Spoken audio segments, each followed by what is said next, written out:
Good morning. Good morning. We're just going to get started in a second or two here. We're going to let people get into the webinar before we get started. Hope your Tuesday's off to a good start.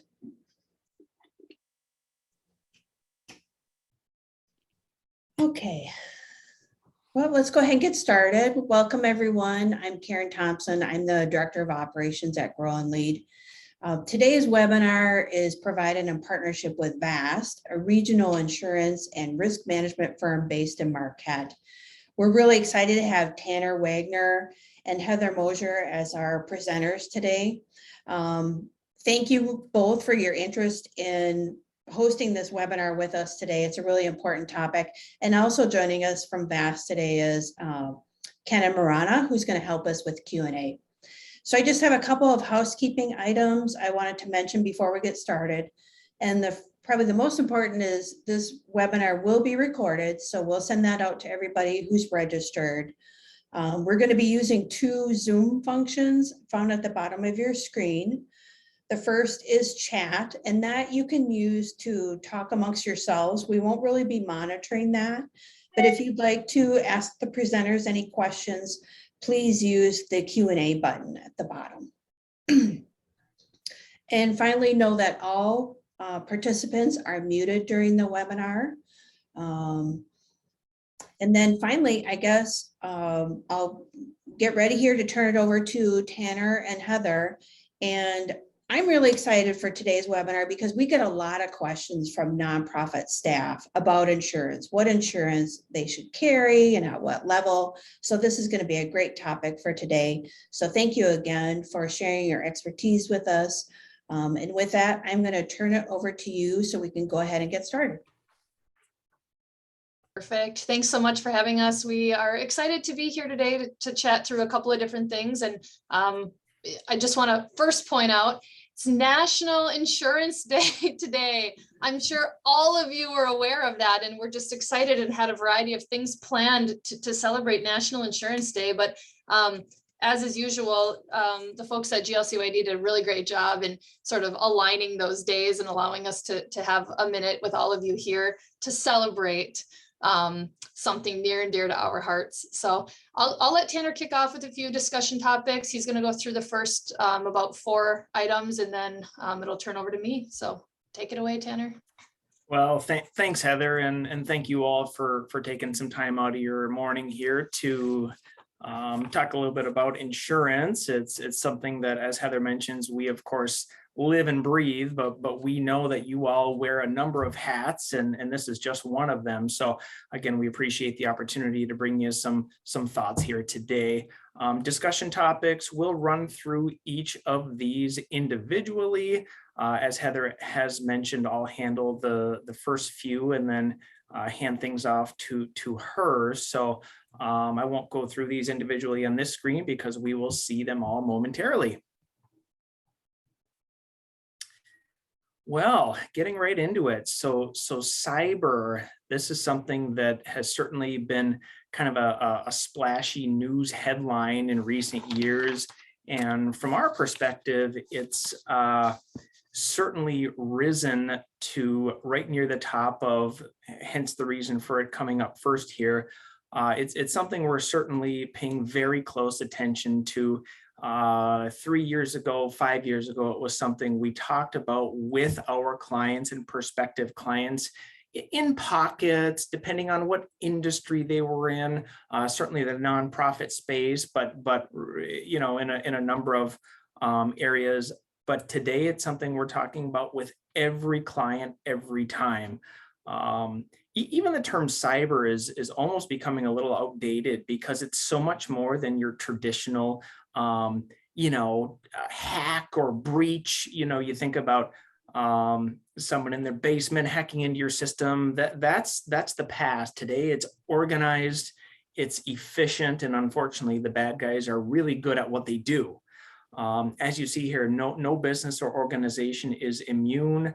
We're not on an island because we're in a rural area or because we're not, you know, big and flashy with big dollar amounts. We have several examples in recent months of local businesses, organizations who have been targeted and who have fallen victim to this. So it's real, it's out there. And again, it's not just well, our system's been compromised. It's things like social engineering. Many of you likely have examples of perhaps teammates saying, hey, is this request to transfer funds really coming from you? These things are happening. And we can have all the technology systems in place, but we're still human beings. And we might click on a link that looks legitimate, but is not. We might respond to a request that seems perfectly normal, but is really these things are real, and I'm sure you're encountering a lot of this. When it comes to the cost of cyber insurance, unfortunately, that is increasing due to the fact that both frequency and severity of claims, events, losses are increasing. So therefore, the cost to cover these increases due to the great increase in claims, both how many and how large.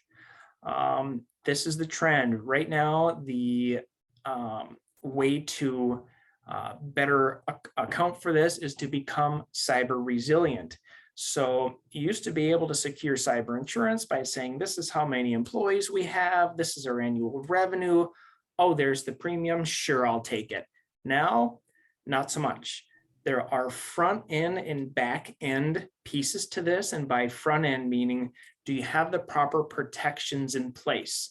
The multi-factor authentication, what they call endpoint detection, and then also, of course, employee training. Again, we have people who are working in our organization, working in our business every day. And then on the back end, in case something bad does happen, that's where the cyber insurance comes in place. So we need to protect ourselves on the front end. And then if or when something happens, do we have the right coverages in place to make us whole and those who have become victims whole?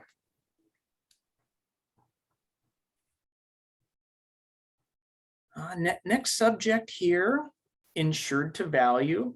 So again, something we've all heard and seen out there. They usually are talking about the cost of lumber, but of course, building materials. Now, when we talk about physical structures, buildings, very likely, if you haven't reviewed and increased coverage for these in the last year to 2 years to 3 years, you're likely underinsured. Again, so this is a very current topic that we're talking about on a daily basis. So the physical aspect to rebuild a structure, both in the event of a total loss or a partial loss, certainly is something we're talking about. But also another subject I'm sure is not foreign to you all, a labor shortage.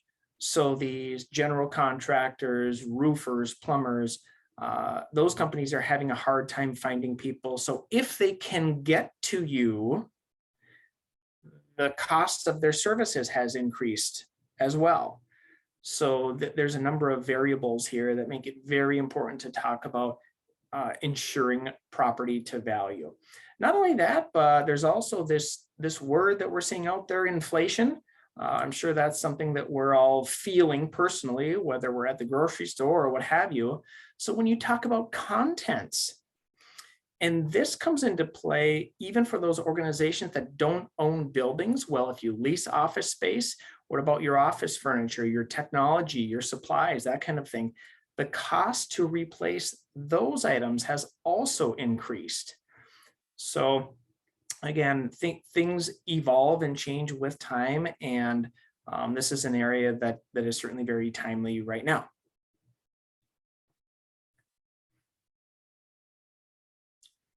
So directors and officers, as you can see here, again, something many of you are likely very familiar with. Directors and officers is going to protect board members, and not necessarily just board members, but leaders in your organization, protect their personal assets from a scenario where actions or decisions have caused others to feel that there was damage or harm, and they pursue you for those damages. So a couple of points on this particular subject. Of course, you have to have it in place. If you don't, that's something that, of course, you could talk with your trusted advisor on what that looks like. I belong to a couple of boards, and the sad truth is, if there wasn't directors and officers coverage in place, I would not be willing to serve on those boards, regardless of how passionate and how much I believe in the services and the mission. We unfortunately have to be on the lookout for those areas of risk in our life. And our personal insurance advisors here in the office, when they're working with our personal insurance clients, one of the questions that comes up often is, do you belong to any boards?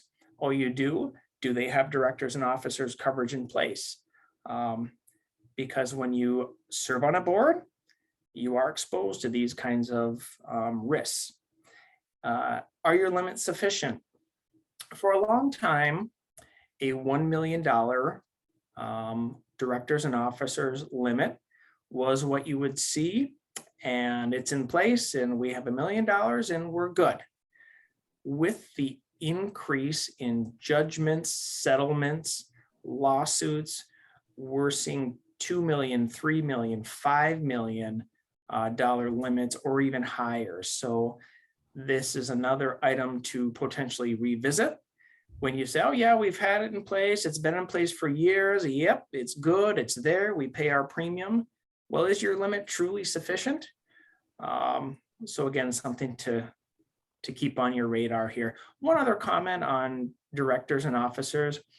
Typically, this policy will actually be a basket or a bundle of coverages. It can also include things like employment practices liability, to protect against things like wrongful termination. Also fiduciary, if you are handling donor funds, accepting contributions, you have a fiduciary exposure there, is how we would say that. And also crime. There, of course, is that risk when you manage funds, funds go missing, that kind of thing. So a D&O policy can oftentimes include those other coverages as well.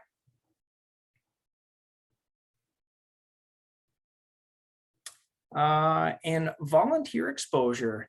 It's fantastic. We have a community that is very willing to volunteer and help. We have the privilege of working with a number of these organizations. VAS, we promote, and our team is strongly encouraged to volunteer. We work with Andrew at the United Way through his Upers United program, a very good and efficient way to look for volunteer opportunities. And that's fantastic. I mean, so many great things happen through and with volunteers. What if one of those individuals is hurt while on your property or while carrying out a task for your organization? These are things to consider as you're looking at managing your overall risk. A volunteer injury policy. A couple of things I would say on this. It's typically very reasonably priced and will allow you to provide these volunteers with peace of mind, knowing, because this question can and does come up, hey, I'm going to help paint a building. I might even be up on a ladder or those kinds of things. Well, as a volunteer policy in place. So it's something certainly to look into. And also, when we're talking about vehicles, of course, as you all know, there's some inherent risk in being in an automobile. So it's something to consider when we look at volunteer coverage. And waiver forms, it's a best practice. It never hurts to have those on file in case something does happen. So it's certainly something we would advise as well.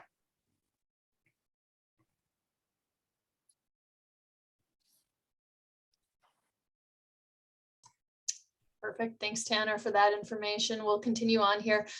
We're kind of moving into more of the discussion around benefits and what that looks like on my side of the house, which is what my specialty is in, is employee benefits. And so we'll spend a few slides here just talking about a couple of things relevant to that area. So One of the items that is, of course, a serious, I would even call it, it's beyond an emerging risk. It's well emerged in our society today, but certainly within your own workforce is understanding the ability to bring resources to your people in the form of mental health, financial health, counseling or support.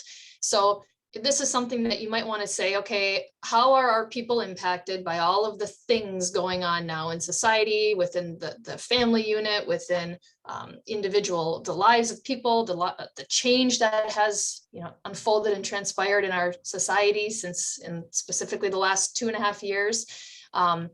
There's some alarming things going on in the world of mental health, and many of you in this industry are connected to those things specifically by what you do and what you see every day. So a lot of these items that we're sharing on the screen, you might say, wow, I can see this and this, I understand this. But just to reiterate, 1 in 5 US adults experiences a mental illness each year. That's a high percentage. 50% of all lifetime mental illnesses begin by age 14 and 75% by age 24. That means that people are coming into the workforce already dealing with a lot of these things, right? And so whether or not employers want to have to sort of manage this piece, they're forced to in a lot of ways. So how are you answering that question for your people? Are you providing resources for them? Do you have an EAP program in place? And a lot of these items regarding mental health are also related to your financial well-being and your financial health. And a lot of times they are integrated. So there's a lot of things you can do to support employees in this way, whether it's building in some of those things we just talked about. Whether it's even building in additional voluntary benefits for people, because sometimes when you have group life or disability or products like that, sometimes you get additional resources like financial counseling or like EAP services built into some of those products. And if not, there's a lot of really, really good local and regional resources for you to tap into. So we would encourage you to continue keeping this on your radar, because employers who can get their hands and arms around these topics are going to do a really good job retaining people and winning new talent. Which leads us directly into the fun topic of employee benefits in general. So, and furthermore, benchmarking. If you're already offering employee benefits to your people, great. You're a leg up certainly in being able to attract and retain talent. But further than that, it's really benchmarking your plan to see how you stack up in your marketplace, in your industry, and against the competition. So what are you doing to address this in your organization? If you're offering a benefits plan, like I said, there's a lot of things you can be doing, and there's resources, a lot of free resources out there that either we can point you to or your trusted advisor can point you to see what else is going on in your marketplace, to benchmark against all the things that I just talked about. And to also understand, okay, what are some new ways to attract and retain talent? What are we not doing today that we potentially could or should be doing today to stay relevant? And I think what surprises a lot of employers is that there's a few things you can tweak and there's a few things you can build in that sometimes aren't high cost items that provide a lot of value, or the perception of value, to employees as they're evaluating their total compensation package. Okay, and if you're not doing anything with benefits today, that is a big discussion that a lot of organizations have contended with. It's a very cost-heavy discussion. So in this industry, in this space, dollars are tight a lot of times, and people are continuously, and employers are continuously asked to do more and more and more with less and less dollars behind it. So having this conversation is one that we can help you with, and there's a lot of folks in this region that can help you with these conversations to try to figure out, okay, is this something that our organization can lift off the ground? Is it something that we feel is needed, is the right thing to do for the people in our organization, or are there other ways to incentivize? It doesn't have to be immediately going right to a health insurance plan, but what about all of the fringe benefits and ancillary benefits that are available to create value for employees? Hey, Heather, we got a quick question related to this. Would you be able to provide any examples that may not cost a lot, but would be valuable or valuable benefits to employees? Sure. So great question. So, and this kind of goes back to the last slide, but EAP programs are sometimes a great value, or often a great value for relatively low cost. If you even were to look at building in life insurance benefits and all of the disability type of programming, bringing in an AFLAC type of a program, those are things a lot of times, even based on your size, where you might say, man, we only have 5 employees, so we don't know what's available, or we don't feel like there's a lot we can do. It's not always true. Some new and trendy and fun benefits that seem to be making a splash: pet insurance, identity theft, some of these ancillary things that you think, wow, that's only for the really big employers. And that's not really true anymore. There's a lot of things you can be doing, doesn't matter what size of employer you are. So we'd encourage you to ask questions on that.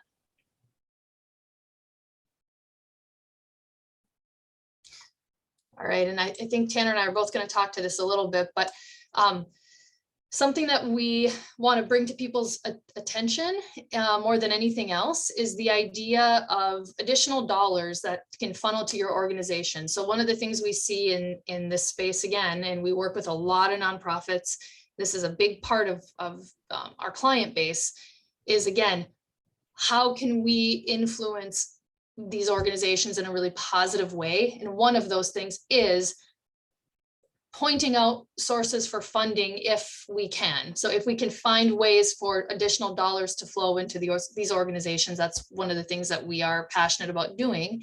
And one of the things that has been brought on to our radar in recent months, I guess, Tanner, I would say, is the idea of the employee retention tax credit. So many of you are already sitting here saying to yourself, we know about this, we've heard about this, there's PPP money out here, we took that, we were eligible, and so now we're good, and that's where this stops.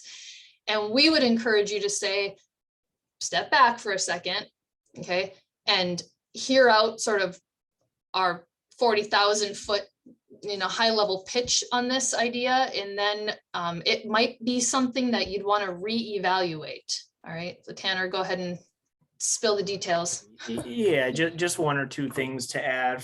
First of all, I would also like to mention a disclaimer. We're insurance professionals. We're not providing tax advice. We would recommend you consult with your CPA or firm you work with there. So this, as Heather has mentioned, has been something that was brought to our attention that we have been able to introduce to our clients, and by no fault of their own, most of them had no idea this existed.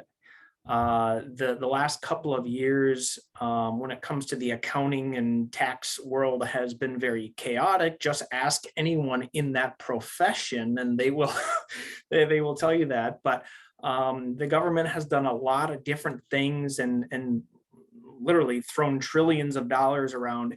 And this we have found to be an potentially lucrative opportunity to secure some tax credit dollars that you may not have known is available and has been available. So again, I'll hold off on getting really specific, but what they do is they look back and look at how your business or organization was impacted when it comes to gross receipts, or if your business was disrupted through government orders. So again, if there are participants on this call who have already gone down this path, kudos to you.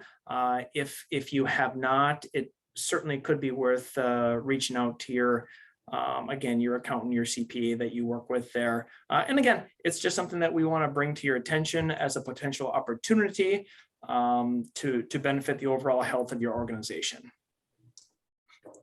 Agreed. And again, to disclaim, like Tanner said, we're not tax professionals. And so we would encourage you to reach out to your trusted tax advisor on that. But we are happy to field questions, or if you don't work with somebody, we can certainly connect you with someone who is well-versed in the topic of employee retention credits and see what may be available for your organization. So, all right.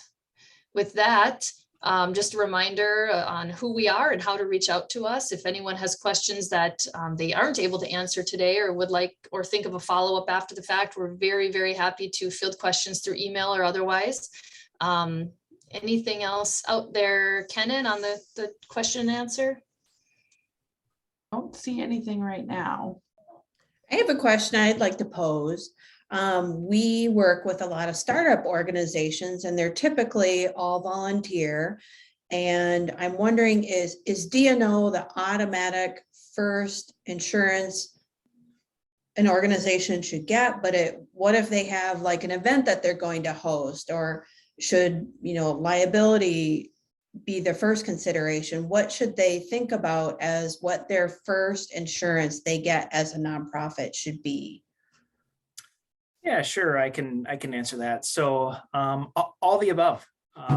No, I say that only half kidding, because it really depends on the scenario. It depends on the dynamic. So for example, I'm working with an organization right now that has just formed a board.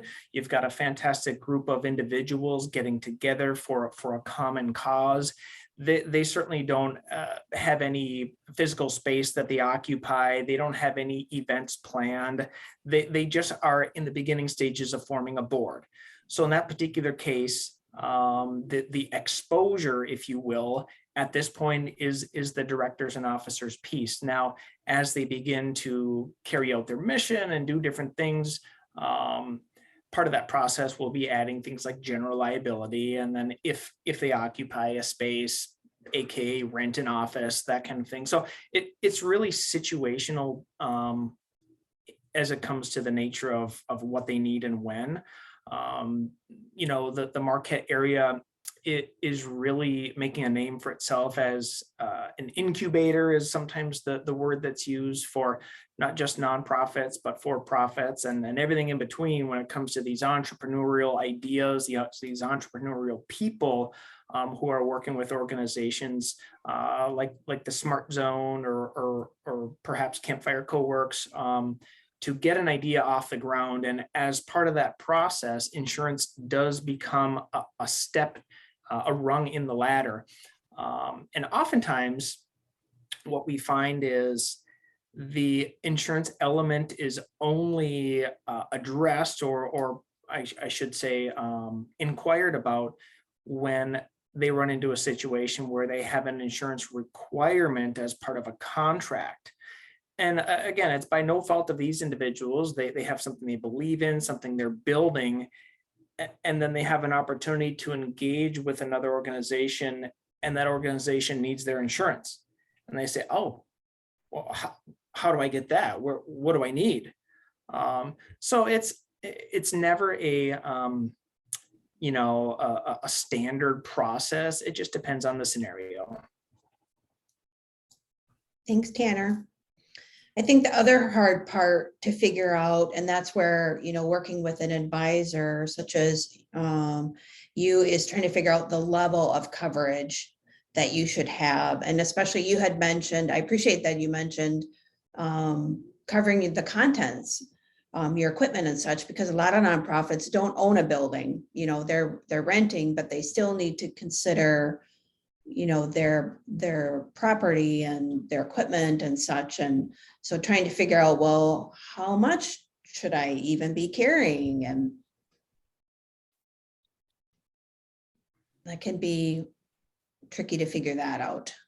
I guess maybe it comes down to like, you literally have to build an inventory spreadsheet and estimate those costs and what you think it might be to replace those items to come up with that number.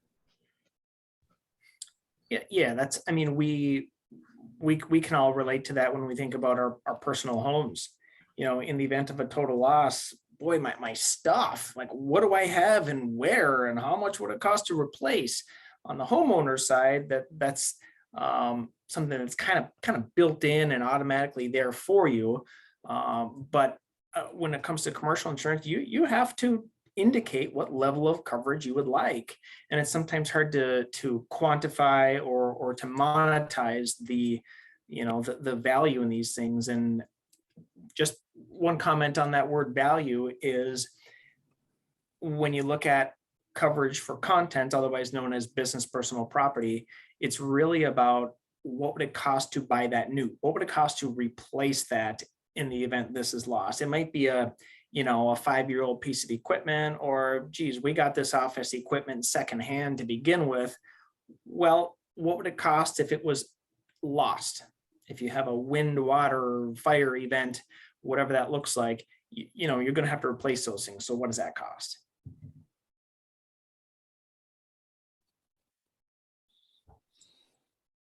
Well, we'll do one last check-in with Kenan to see if we have any questions posed in Q&A. We do not. I think we are all set.